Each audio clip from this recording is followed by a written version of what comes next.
Oh, well, that's good news. So,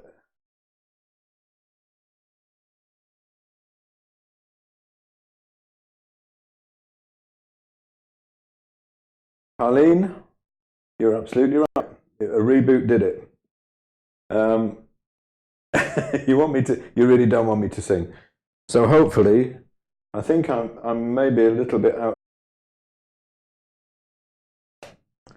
Right, we seem to be up and running. Okay, now focus still. Maybe it's not too bad. It's hard to say. If I look a bit blurry, you can down the bottom right of the video. You can change the. I'm so sorry about that. We're like half an hour late starting now. I don't know why we had the sound problem. That was just some weird curveball. But the reason I was a bit late starting anyway today is because I've got two setups going in my studio at the moment. I've got one over there, which is the one that I usually use, which is just next to this camera that you're seeing me on. But I've got a painting on there because I've been I'm working on a painting of some garden roses. So I've got another setup over here that I'm using for the glazing. But I forgot that I had to move all of the cameras over. There's 3 different cameras and the mic. And I forgot that I had to move them all over. So at the last minute, I was shifting everything over in a bit of a mad panic, trying to get everything ready and set up. But I think we're there now. Assuming that everything is working. Let me have a quick check. It's nice for you to say that I'm brave, but I really should apologise because usually I have all this stuff together. Is the sound all right? Is it distorted at all, or does it sound okay? You let me know. Okay. Looks like it's coming back for everybody bit by bit. I can only apologise. I'm so sorry. I mean, I don't know why the sound broke as well. But the late setup was definitely because I forgot I had to switch all the cameras. So let's have a quick check through the cameras and we'll make sure that everything is set up right. So here is the camera on the easel. I might need to move the laptop a little bit so I can actually get out of the shot while I'm painting. Let's hope I don't destroy anything by moving things around. So you can see what I've got here is 2 things that I'm going to demo glazing with today. The camera looks a little bit dark. Let me have a look at the settings for that camera.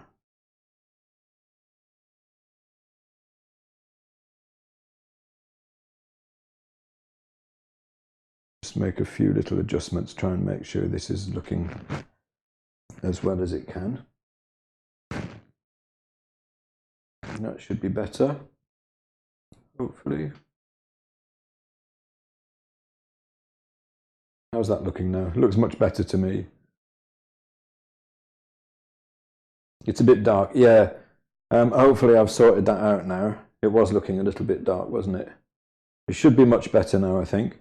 So what I've got here is the 2 pieces of work that I'm going to do the glazing on now. This one was from last month's. This is from last month's demo of paint application where I was putting on some very thin washy paint, some semi-opaque paint. Again, thin wash brushed on here and thick paint here. And I'm going to show you how I can, there's a few things that I would want to change about this if this was actually a painting I was going to finish and sell. So I'm going to show you how I would do a second day on a painting like this. And this one is the main demo that I want to show you today. And you can see that the vast majority of this has just been painted in neutrals. It's basically black and white. It's dry. I did it 2 days ago. So although there's lead white on there and it's fairly thick in places, the painting is dry. And I'm going to glaze over the entire surface except for here, where I've already modelled in the colour. And what I'm going to show you is a way that you can add a pattern to something using glazing to do it.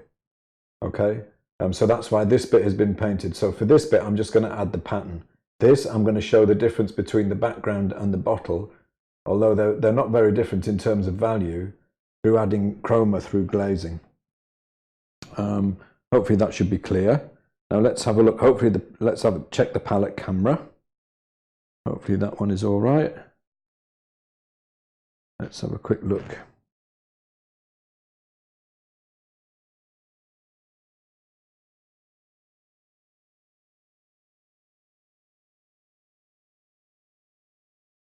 Sorry, 2 seconds. I'll just switch to the palette. It's slightly, yeah, we've got the palette on there. Okay, I couldn't quite get the camera angled right to show the whole of the palette, but most of it you can see. Enough for as long as I work within that little area there. I think it's most of it you can see there, so we should be okay.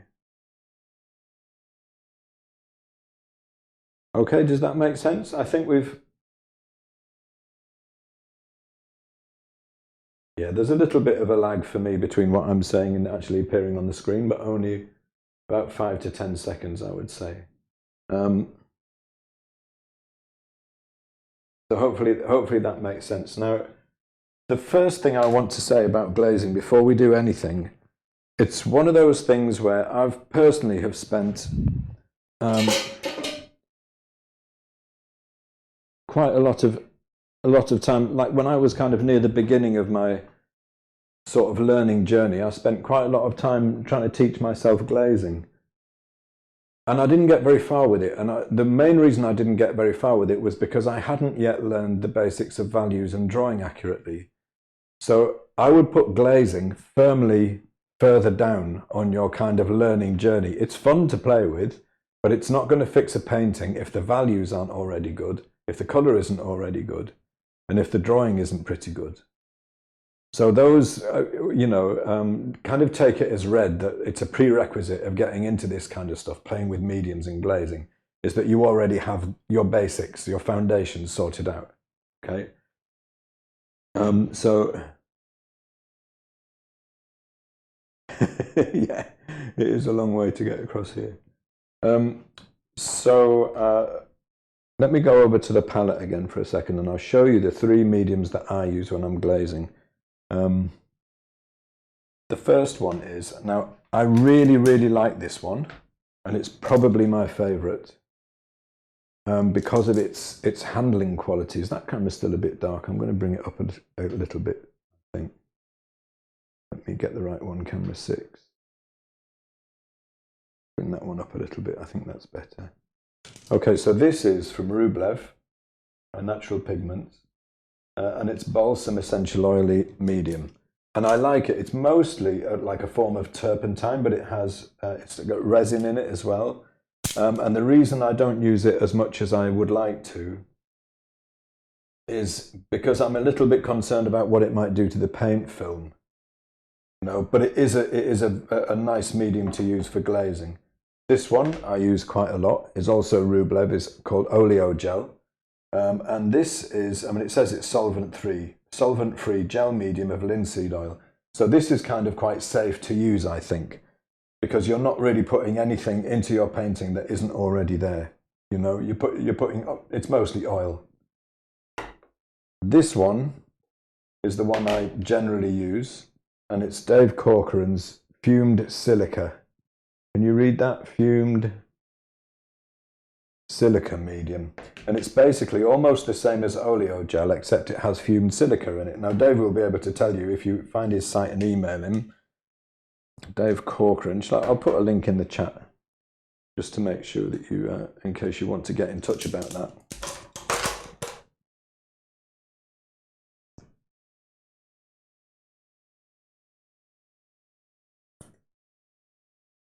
Bring it up first.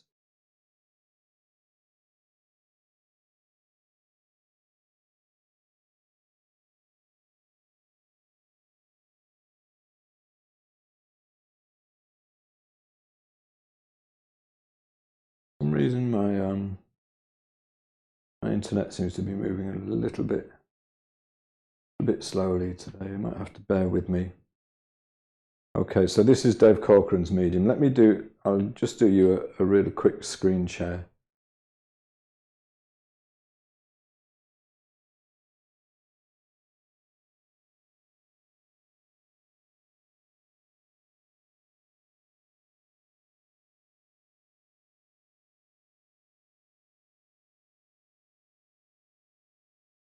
It's that one, okay? Dave's fumed silica medium, and he says it's fumed silica mulled into cold pressed linseed oil with the addition of a little stand oil. I don't actually know what fumed silica is, but it seems to give it a kind of a depth. But the main reason I like this medium, these are very, very similar. The main reason I like it is because this dries to a more satin kind of a finish. This can go a little bit gloss, and it can be obvious the difference on the painting surface between the parts you've glazed and the parts you haven't. Whereas this tends to dry to a very similar sheen to opaque paint, which is why I tend to favour this one more. Okay, just by way of an explanation. This one is much stiffer, but I would use them both the same way. And in practice, when you're actually doing some glazing, it won't make an awful lot of difference at all which one you use. But today I think I'll probably use this one. I'll do maybe start off with this one and use a bit of the oleo gel as well. It actually takes a bit of muscle power to get that out. And the main thing to remember with this stuff, if you're going to do this, if you're going to glaze, is less is more. You want to use as little, really, as you possibly can. The more of it you use... Oh, have we got a little problem there?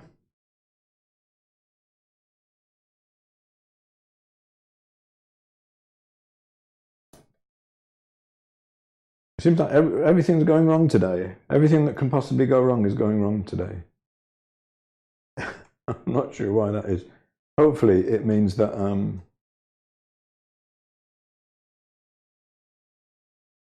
when we do the group call later on today, everything will work really, really well.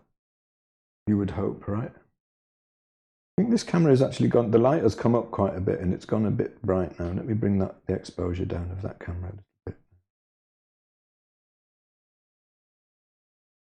Gone a bit the other way. That's about right. I think that's probably pretty close to what I'm seeing here. Maybe a little bit out of focus. Try focusing it a little bit, see if I can get a bit sharp.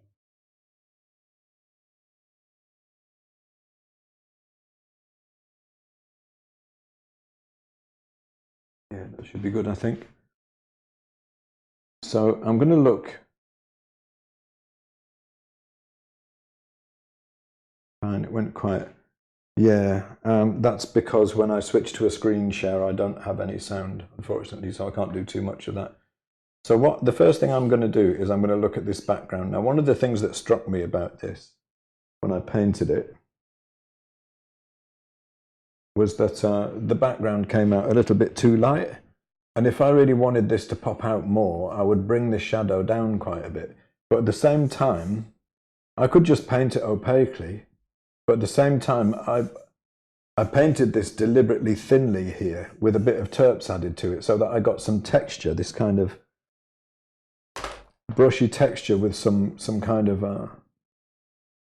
you know, almost like a smoky kind of a feel. And I don't want to lose that. I want to keep that. So if I'm going to darken the value, the best way to do it, once I'm working over already dried paint like this, is by glazing.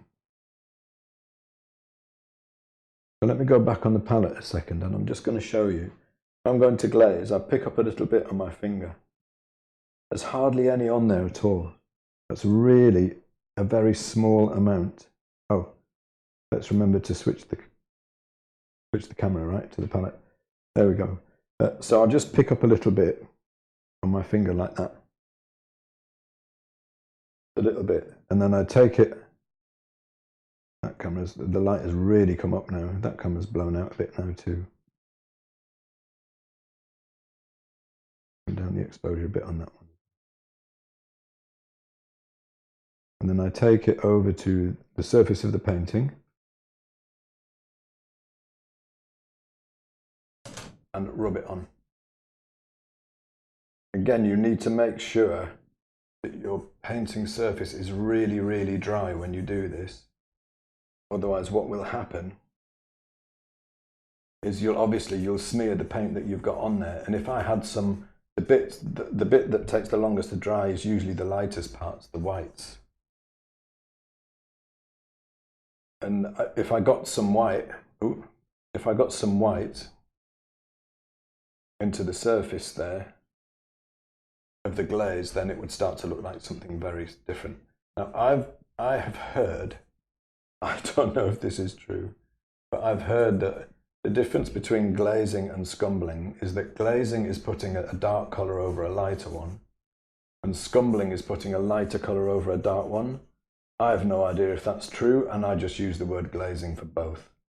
Okay, so all of this area, except for the pear, I've gone over this as well because I couldn't miss it, has now been covered in a really, really thin covering of that fumed silica medium.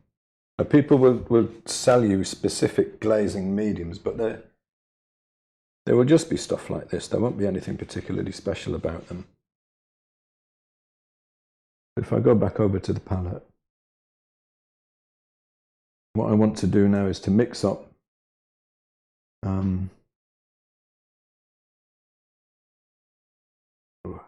sun's coming out, light is all over the place.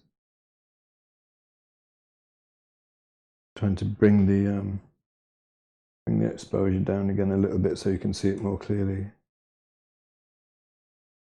I'm going to mix up a darker color than I eventually want.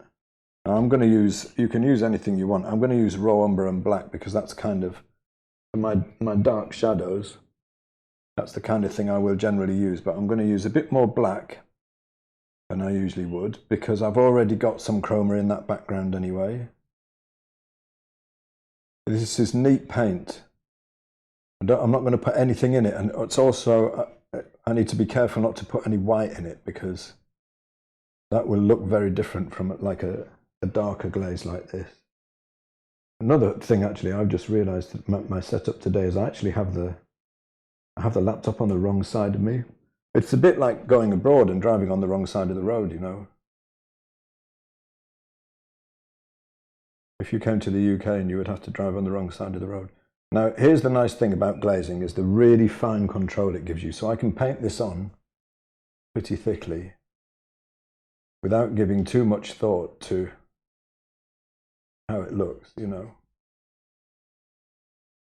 And it's also the feeling of it as it goes down. This is one of the best things about it, is that it feels like you're painting wet into wet, which effectively you are. Because paint is just pigment particles suspended in oil, and this is just oil. So that feeling of painting wet into wet is basically painting into oil.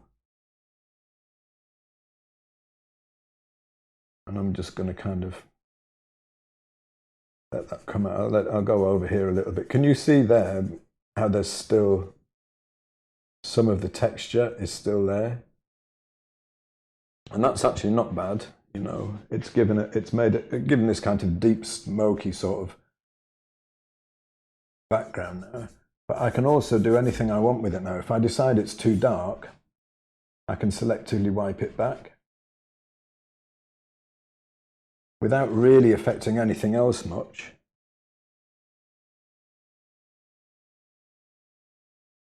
And I can raise the value and show a little bit more of that texture underneath. And what doesn't come across, I would really advise you to try this in the studio, if you haven't done glazing like this for a background before, is to do a brushy background first, thinned with whatever thinner you use. I use Terps, but if you use OMS or something like that, try that. And then put a really thin layer with your finger or your thumb, or you know, the palm of your hand you can use, as thin as you can possibly get of a medium, a nice medium, and then paint into it and wipe it back. And you'll see what doesn't come across so well on the photograph is it gives the two layers of paint give a kind of a visual depth to it. Now, if I want to, I can also paint lighter into that glaze. On the light side, say, I would get another brush for that.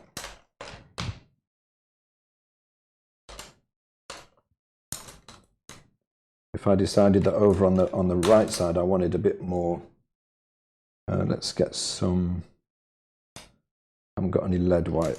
because it dries so fast. I'm going to put some lead white.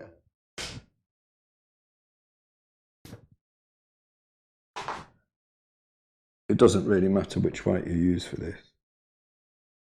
I'm just really enjoying working with lead at the moment, so anytime I have the chance, I'm kind of I'm going with lead white.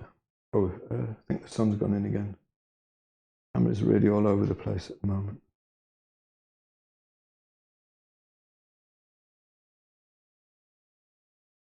Bit of lead white. Fresh brush. And I'll give it I'm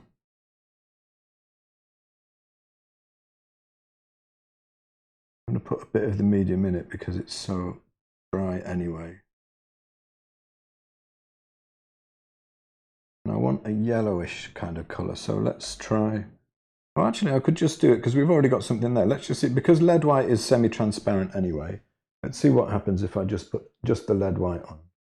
It will drop the chroma, but it will also allow me to quite selectively lighten what I have, like if I wanted it a bit lighter over this side, without completely losing the texture. And I can actually paint over into where I've put the darker paint. And again, if I decide, you see how the subtlety of the effect you can get there is great. And if I decide that I've gone too far, again, I can just wipe some off. And it works great, you know. It's a really nice way to do very, very subtle gradations whilst keeping a texture underneath. All of the paint is really, really thin there. Okay. I would say of all the times that I don't use glazing very often, the times I do use it, it is most often affecting the background like that. Does that make sense? Let me have a quick look at the comments and see if there are any questions. Okay, no questions so far, but do feel free to pop anything in the chat if there's anything you want to say, to ask. Now, let's say I was going to do the same thing here. I wanted to. I'm going to put up. I've inadvertently, because I was gassing at the same time as painting, I've inadvertently got white paint into my glaze medium, so I'm going to have to put a bit more out. Say I wanted to change this here, rather than, but I don't want to lose this kind of the effect of the brushiness there. Exactly the same thing. I'll just rub some glaze medium over it. I'm calling it glaze medium, but any of those mediums will do. You can do this just with linseed oil. You'll just get a slightly different finish. And again, I'm going to pick up a little bit of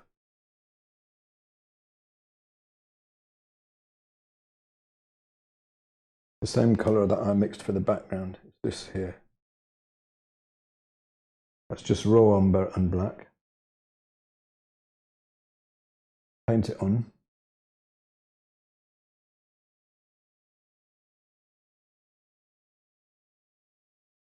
And then selectively wipe it off until I'm happy. Again, I'll get a fine transition.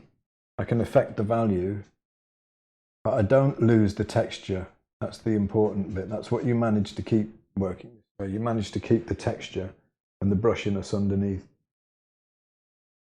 I wanted to bring that down a little bit. I can bring that around here really selectively.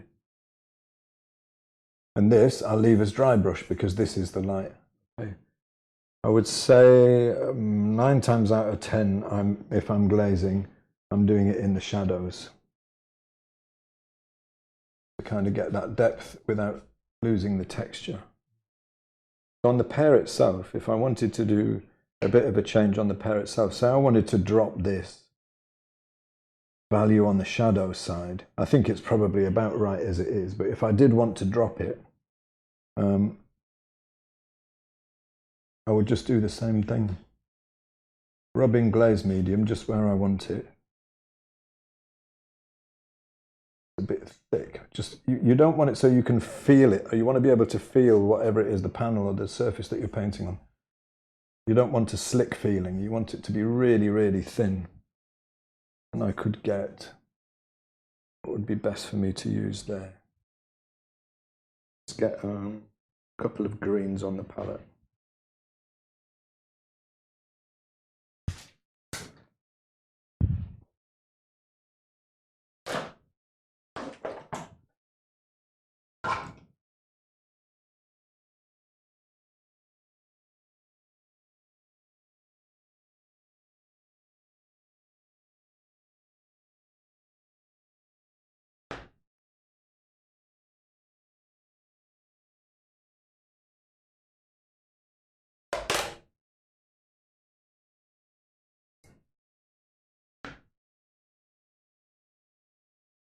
By the way, if you have trouble with greens and you're painting mostly natural stuff, these two will sort out most of your green problems. Sorry about that, that's the smoke alarm going off. My wife must be making some toast. Like everything that could possibly go wrong is going wrong today. I'm sorry about that. These two greens, hopefully you can still hear me all right, get you the chroma you need at about the right hue. They're both still a bit blue, but this is Michael Harding Bright Green Lake at the higher values. And this is Old Holland, recent discovery for me, sap green. And that will get you most of the colours you would need in terms of green. It will get you the chroma on the more yellow-green side. So let's say on my painting I wanted to bring down the value and add a bit of chroma. Usually you find you need to push them yellow, which is why I've got a bit of had yellow and a bit of raw umber in there. Swing the hue round. Back onto the painting. And you can just paint it in.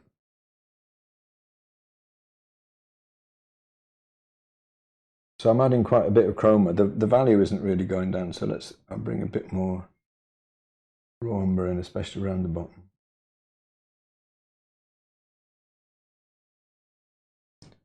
And then wipe it off. I decided I don't want it. And you can really easily affect what you've done, and still you can see the detail underneath. So it's a brilliant, I would say using it like this, I would use it mostly on day 2, when I want to make adjustments, but I want to keep the feeling of working wet into wet. I want to keep the softness. I don't want it to have a sharp edge between the stuff that I'm painting now and the stuff that I painted yesterday. So you can quite easily make very subtle adjustments this way.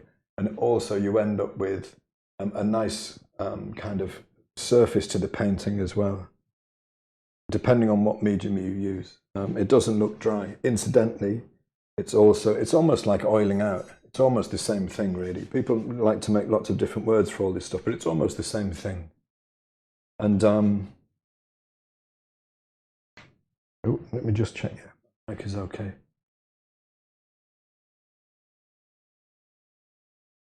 Yeah, so the changes you can make are very, very subtle. It looks like a fairly even finish across the surface of the painting if you do it right, if you don't put too much on. And if you suffer from sinking in backgrounds, this will sort it out for you. It's very, very, very like oiling out. Very like that. Oh, a couple of people have put comments in. Is this the same thing as painting into a couch? Yes, it is exactly, and that is the right term. That's what we tend to call it. I think the French term is couche. But yes, that's exactly what it is, and it's the same thing. Now, someone has asked, when the glaze is dry, can you paint over it? Yes, you can, absolutely. But you need to make sure that you bear in mind, or I certainly would anyway, try to bear in mind the fat over lean rule. So what you wouldn't want to do is to let that dry, which it will dry pretty much overnight. In 2 days it will certainly be completely dry, you know, because it's very thin, it'd be dry enough to work over. But what I would never do is then to get some diluted paint with terps or Gamsol or any other kind of thinner and paint that over the top of that. because it won't bind to the paint layer that you did last, and it will probably come off. It will just be able to rub off. So you don't want to put lean over fat. So only do it with another fat layer. So personally, if I was going to do anything over that, I would rub another layer, very thin layer of the glaze medium in, and then paint into that, and you should be okay.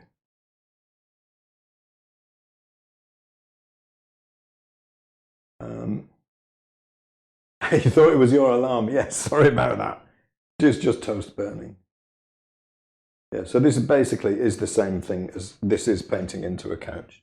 This is what people are talking about when they talk about oiling out and painting into a couch, all that kind of stuff.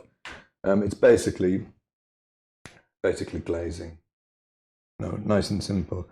So this one is going to be more interesting, okay? Because I'm going to do this bit first. It's basically the same approach, but what I did with this one is I painted almost all of it in Munsell neutral, so it has no chroma at all at the moment.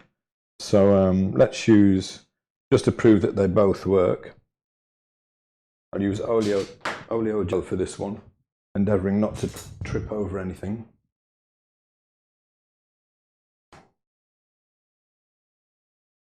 Let's get back onto that camera.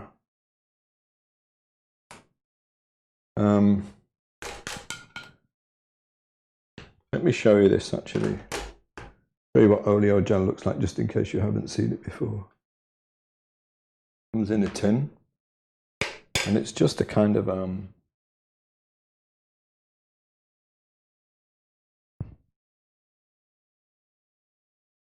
thick gel. You see that? Kind of a thick jelly-like substance. You don't need very much of it.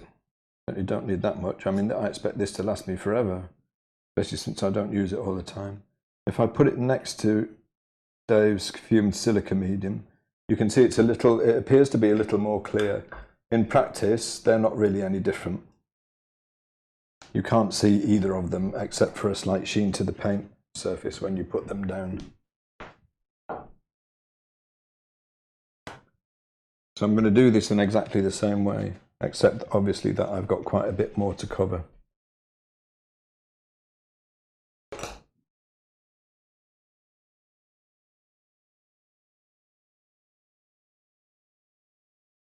Coat this. And what you can do if you want to get this really thin, if you've got a bigger area, is just work it in with the palm of your hand. I'm going to go right across this whole area because I know I'm going to want to do this as well.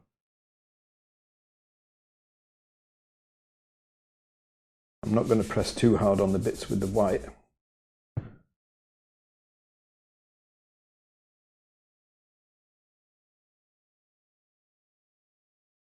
And again, I can't stress enough, you can't do this the same day as you've painted something. You have to let it dry. It has to be dry, because otherwise you really will. I mean, I'm wiping some of this off now, even as I'm doing this. A touch of it is coming off onto my hand. And because it's underbound, because it was painted with quite a bit of terps, almost like a charcoal, kind of an underpainting. Make sure I've got all of this covered. This is something, I guess, you would have to sort of experiment with this. If we were in the same room, you could come over and feel the surface of the painting and feel how much was on there. It's not slick, it's very, very thin. And I'm making sure that it's as evenly spread as I possibly can. There's a temptation to put more on than you need. Okay. What's the best side for me to stand to be painting? Here, probably. You can see what I'm going to be going for is I want this kind of warm, get slightly lighter over this side. I want this warm-ish brown. So let's go in first with, no, I'm better off over here. Burnt umber. I'll use this brush again.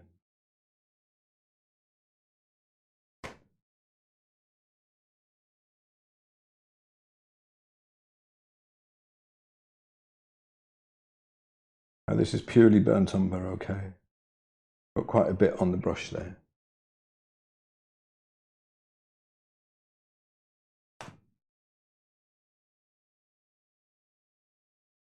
it's not going to change the value all that much. You can still see underneath the texture of the brushy strokes, but you can see hopefully that I'm adding chroma. And this is neat burnt umber. Nothing else added to it at all.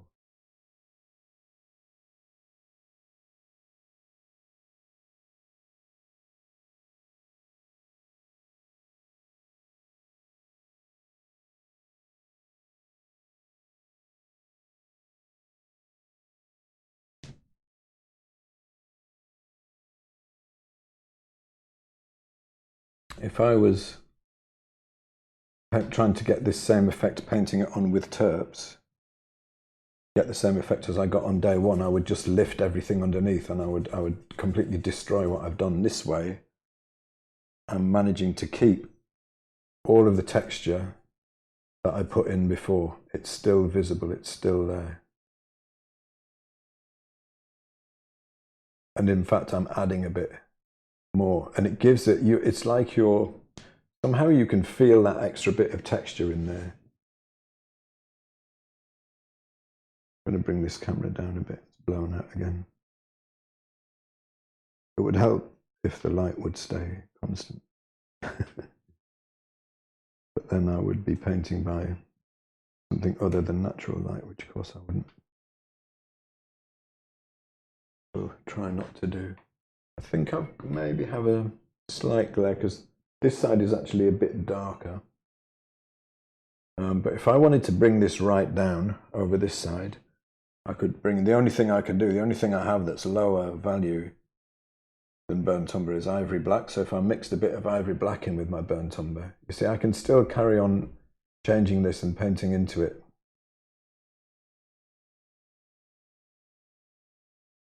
I can bring that value down there. And I want it to come up a bit in value here and to have a bit more chroma, so I can wipe some of that back.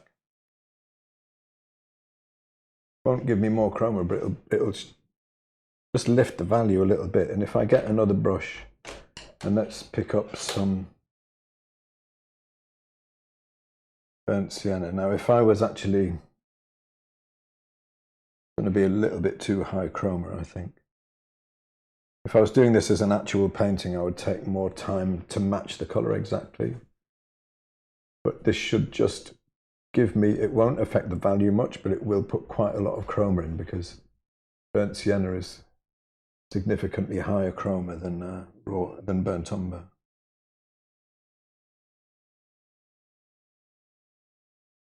And I've got this, you get this nice kind of smoky, deep look to it that I don't think you can really get any other way.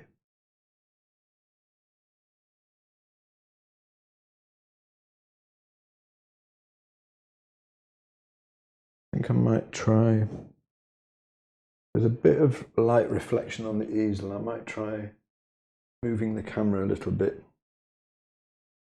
This is probably really ill-advised, but just bear with me a second because I want you to be able to see clearly what's happening on the surface, and there's a bit of reflected light on the right-hand side of the painting. Problem now will probably be, that's better. Problem now will probably be that when I'm painting, I'll get in the way. Yeah, now you can see much more clearly what I'm seeing. Can you see how there's a bit more, it comes with a bit more chroma over here? And it's interesting how even the bottle is just painted with neutrals. Immediately it starts to look like it has some chroma against this higher chroma background now. It's kind of, it's given it a bit of depth that it didn't have before. Have a quick check of the comments.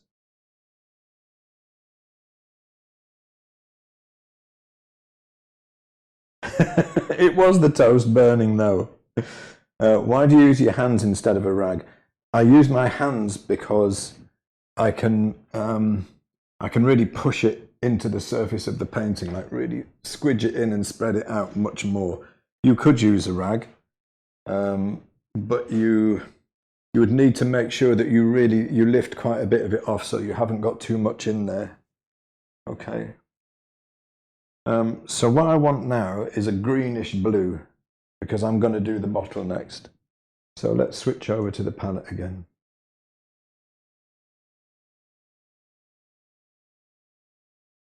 Now I'm going to be, this is very different from like my usual opaque method where you know I teach with using the Munsell chips. You can't really do that this way. You could judge it after you've painted it and then see how close you've come and make adjustments. But you really need to be, you've just got to go with what you think is probably going to be right. Now it's a bluish green. Let's get some cerulean on the palette. But the nice thing about it is you can make a lot of adjustments with very, very fine control fairly easily this way. I'll have a bit of that, and I'm going to add some of this sap green. What's that going to give me? Let's knock the chroma down a little bit with a bit of raw umber, because I think that's going to be a bit too much. Needs to be more yellow than that.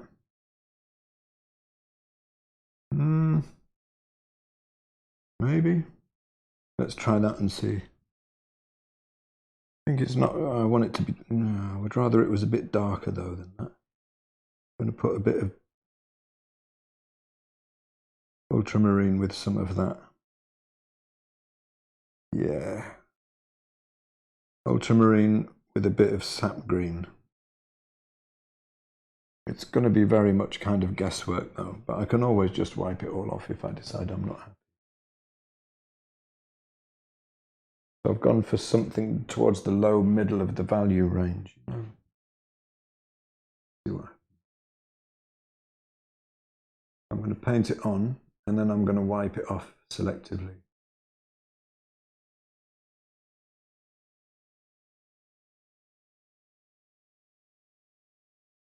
Yeah, actually, I have to say, this does work really, really well for glass and for silver. It just gives it a kind of a depth, you know, a kind of, I think it even comes across on the camera, you know, it gives it a kind of a sort of a visual depth. And also I can make my edges really soft if I want to, just by painting into the same that I've got on the background there. I think it's a bit too green and it's a bit too dark. So I'm going to bring in a little bit of, let's go with the palette. A bit of cerulean, but I'm going to bring in a little bit of white as well. So I'm sort of mixing on there, bringing a little bit of the lighter blue and see what happens. And then start wiping off, touching and see, yeah, I think we'll probably get me somewhere near.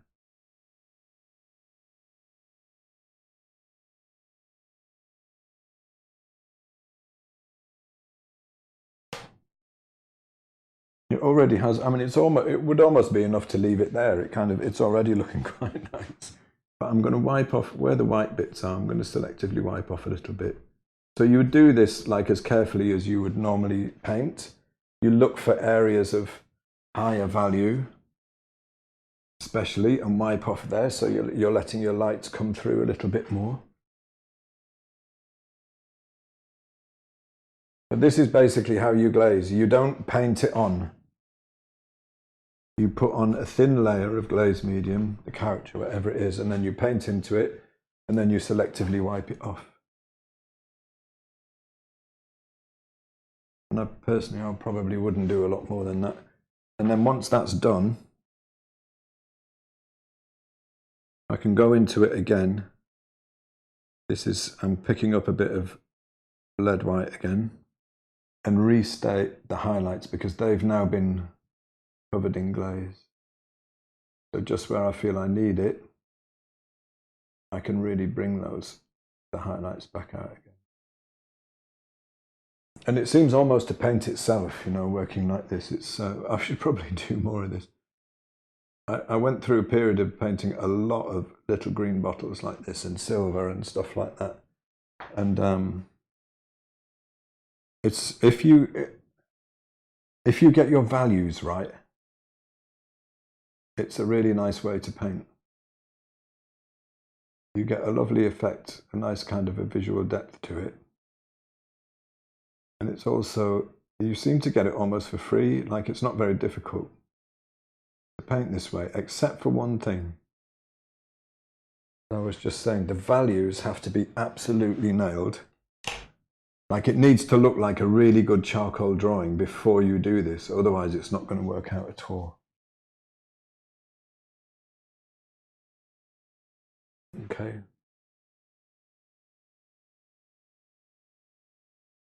Gone a bit dark back here, I can just put a little bit back there. You see, I mean, I could work on it for quite a bit longer, but hopefully you can see how I'm beginning to kind of paint into it just a little bit of opaque paint back here, and then wipe out.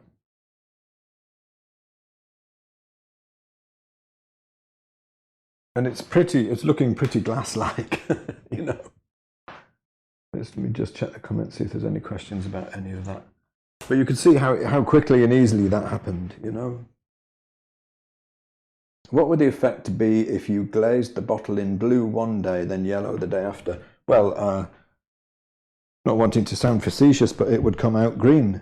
I think you would probably get more visual depth. Personally, I wouldn't do that because I think the more levels of complexity you add, the more chance you have for making mistakes, the more difficult it's going to be for you to hit it right, you know. When you're actually mixing on the surface, it can be quite difficult to get right. It's worth, if you look at this, squint right down while you're looking at this painting, you can see that there's almost no difference in value between the bottle and the background. It's almost entirely shown with a different color glaze that went onto it. It's not exact, it's not perfect. I think the value of the bottle is a little bit low in places. And I would probably raise it a little. But you would only really know that if you saw it next to the subject. So, right, the last thing I want to show you is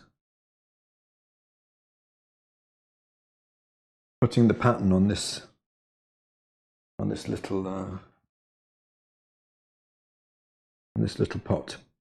So this again has already been painted. I've painted like the base layer. This is like another way that you can use glazes. I wanted to paint a pattern on here, but I don't want to be painting it dry paint onto dry paint, because I'll get very hard, sharp edges and it won't really work. But if I do exactly the same thing, rub on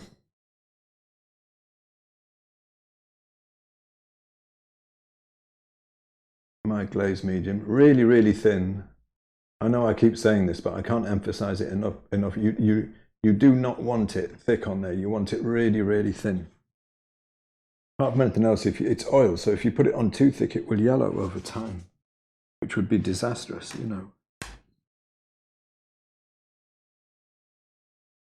Can't wait to start on bottles, yeah. I've got to say, I mean, this is such a nice, it's just a brilliant way to paint bottles. It works really, really well. Obviously, this is kind of a little bit slapped together. It's a little bit quick. You know, I would be more careful about the values and I would be more careful about the color that I was glazing it with. If I was going to be doing this as a finished painting, because you have so much control, you may as well use it, you know. I need to clean off some of this stuff because I'm going to make the colors for the pattern. And I say colors and not just color because you might think that I could just mix up the one color for the pattern and just paint it on, but that wouldn't work. And the reason it wouldn't work is because the pattern itself, some of it is in the light and some of it is in the shadow. So I need to show shadow and light in the pattern as well. So I'm going to need to mix up a shadow version of the pattern and a light version of the pattern, and then modulate between them as I move across the surface of the pot. And then I'm going to flog it a little bit with a dry brush to soften it. Mostly to demonstrate that you can.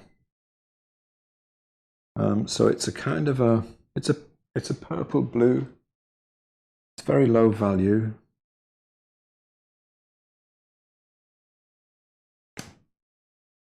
So I'll start with ultramarine.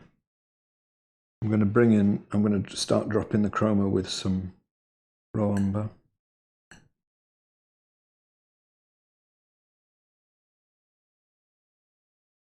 That's probably pretty good for my shadow side of my pattern.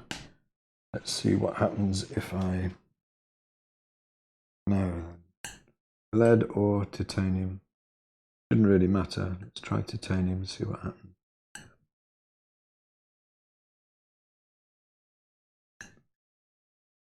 Bit too much chroma.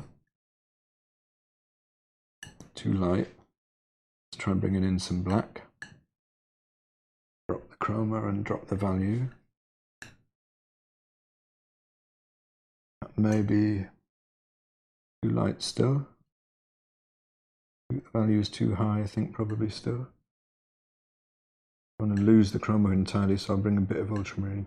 Obviously, I'm doing this fairly quickly on the fly. Again, if I was doing this really carefully and taking my time, I would match this exactly with a Munsell chip to what I can see and then nail that colour.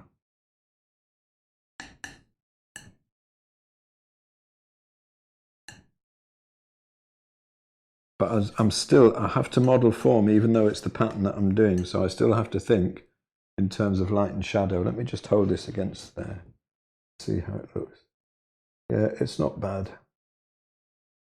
It's not bad for the light. I'm just holding it up. I'm going to want a bit more chroma though, a bit more ultramarine.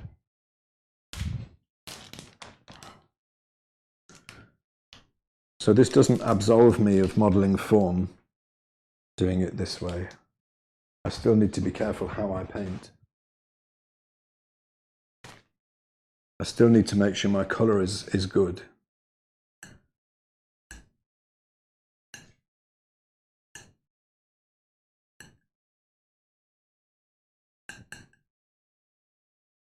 This will probably do.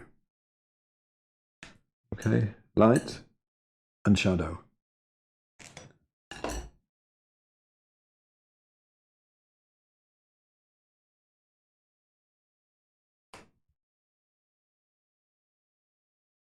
I'm not sure how much of this I'm going to do because obviously it would be fairly time consuming to do the whole thing.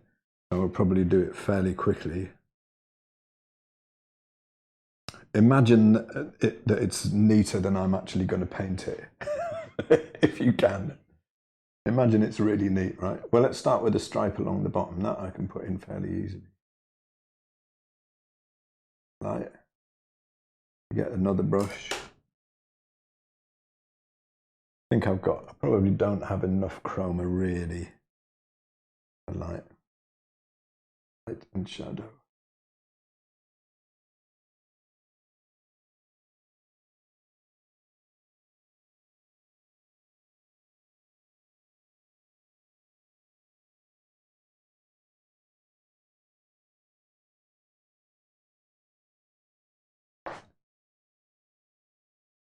Mix them up.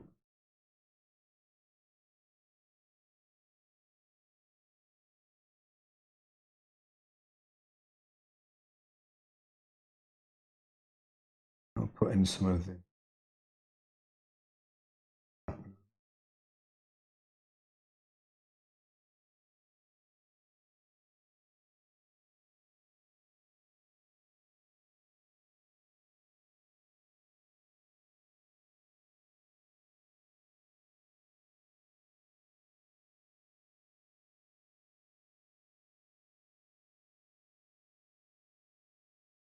too big. It's going to be a little bit rough. And I won't do it all, I don't think, unless you're happy to sit and watch me do this for half an hour. That's roughly how long it would take me to do all of it. I put enough in so that you can actually see what I'm doing.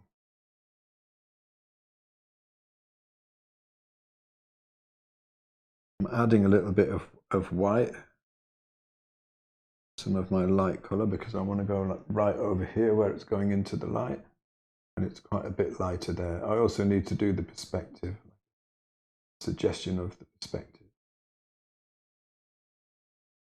because they're turning away from me, so the little stars change shape a little there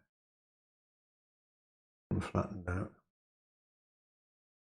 Okay, so and on the dark side of it, I'd use my shadow colour.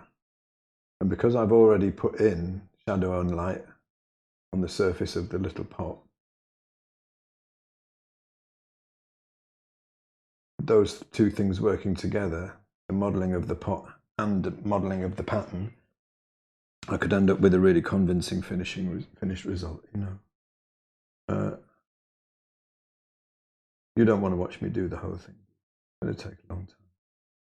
I'm rushing it anyway. I would normally never paint something like this fast. I actually try and paint them, usually if I'm doing patterns like this, I try and paint them really accurately where they are, because I find that if I just think, oh, well, it doesn't have to be perfect, I mean, as long as it works, invariably I have to do it again, because there's something about the way we process stuff in our minds. We tend to smooth things out and make them more regular than they really are. Actually, saying that, there's not an awful lot left to go, but that's what I would do. I would do this, basically, cover the whole thing, you know. Let's just fill up this little bit here.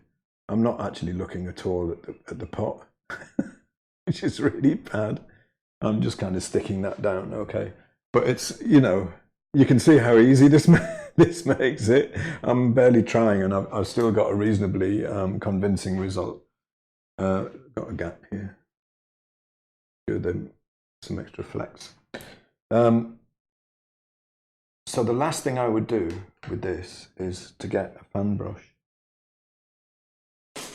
Where's my fan brush? I have a bit of a problem. My fan brush has quinacridone rose all over it from when I was blending some rose stuff earlier on. So let's see, what else could I use? I want something soft. Softer the better. Could use this, actually. Look at this. This is like one of my favorite brushes. I got this from when I used it a long time ago. I did a course in decorative paint effects, and this is actually very like it. This is like, doing this is like how you do marbling, except you would build it up in layers and sand between so it was completely smooth. If I don't know if I want to get that gorgeous brush dirty. I'm going to risk it with the fan brush. I'm just going to wipe it off. That brush is goat's hair, and it's incredibly soft. It's so nice, I never use it. So you could argue, what's the point in having it? And I couldn't really disagree. Let's see if I can zoom in a bit for this. Zoom in a bit? Yeah, a little bit. Try and show you in a bit more detail what I'm doing here. See, this is very hard edged at the moment, and I don't want it to stay like that. I would just do this very gently. You need to do this less even with a glaze medium on it than you would normally, and it's all it takes just to kind of soften it a little bit. I mean, it's very clumsily painted, but it's the kind of thing that from a distance would work pretty well. I've got a too emphatic dark one there, so if I find something like that, I would lighten it a little bit. But if you can imagine this very carefully painted and then wiped like that, that's pretty much how I would do it. So that when you stand back and you see the whole painting, what you end up with is a fairly convincing impression of reality, without really making things too difficult. You know, it's basically started with a drawing in which the values were fairly accurate, And then everything else was just added. It feels almost like you're just kind of tossing it over the top, you know. And you can end up with a fairly convincing result. I mean, if I wanted to, I could add more. I would tend to go with what the painting wants here more than what I can see in reality, because I could add more chroma here, and I could bring that up a little bit in value. But it's kind of, as far as the painting goes, I think it works fairly nicely like that. Hopefully I'm not too much in the way. I'm completely in the way. Every time I come over to the laptop, I get in the way. I'm sorry. Oh, this camera's really blown out now. Oh, and look, I've put this camera. You know, I moved the camera around. It's now right in the way of the camera that I've. You're seeing a little bit of my world of trying to set up multiple cameras. It can be a real pain sometimes to make sure that you don't get them all in the same shot. So although I'm effectively standing behind a camera, you can hopefully see me now, and you can see a little bit. It's gone a bit too dark, maybe. You can see a little bit of the painting, how it looks from far back, and you would never know that it had been done that way. You would never know that it was kind of. Unfortunately, I can't move either of those cameras without losing it now. But let me have a quick look at the comments and see. And I will get one of them out of the way in a second.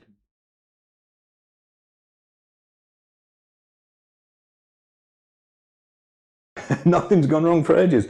Don't say that. That means something is about. We'll have some technical problem. Drawing stars. You could just rub off the stars and try again. You absolutely could. You would have to wipe off the whole of the glaze, you know, and start again. And I think you would probably end up with a little bit of it left on there. But yeah, I mean, you could wipe it off and start again. I think you would, because there's a texture to the paint underneath, I think you would find it difficult to get rid of it completely. Okay, let me get this camera out of the way. Unfortunately means, of course, that it's no longer on the painting now. So there you have it. Those are the primary ways that I would use glazing. It's not a magic bullet. It's not a get out of jail free card. It's not going to make a massive difference to your painting if your values aren't right and your color isn't reasonably strong and your drawing is bad. Then glazing is not going to fix those things. You have to have those things in place first. But if you do have those things in place, or you're at a reasonable level with those, then you can use glazing for some really nice effects, and it gives a kind of visual depth that you can't really get any other way. The way I use it mostly is to make adjustments on the second day, on the second pass of a painting, so that it feels like I'm still painting wet into wet. So it's almost like oiling out. So if you ask me, painting into a couch, oiling out, glazing, all pretty much the same thing. Okay. Well, I hope that was. I hope it was fun to watch, and I hope it was interesting as well, and has given you. It looks like from the comments like it's given you a bit of inspiration to try some of this stuff, and absolutely do. And if you do have a go at it, stick it stick your experiments in the threads group on the Facebook group, and you know, you can kind of have a look and see. You can do this just with linseed oil if you don't have any of these mediums. The mediums kind of make it a little bit easier because they're a bit stiffer, so they're easier to work. And if you do it with linseed oil, it would tend to be more slick. So really wipe it right back. You know, the oils in Oleo Gel and in Dave's fumed silica medium are heat treated bodied oils, so they're thicker like a gel and they're easier to work with.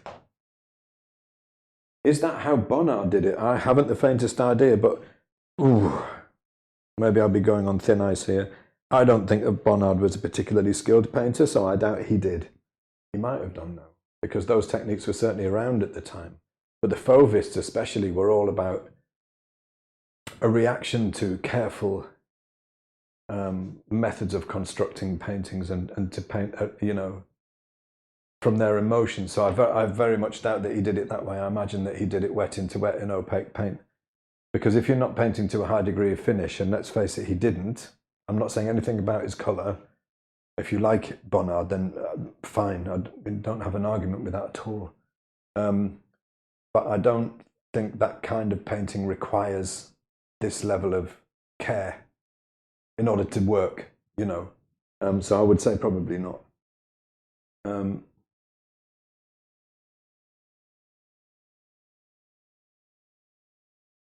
Okay, you're very welcome. So this is going to be, I'm going to get this up as soon as I can. Obviously, I've had a couple of little health scares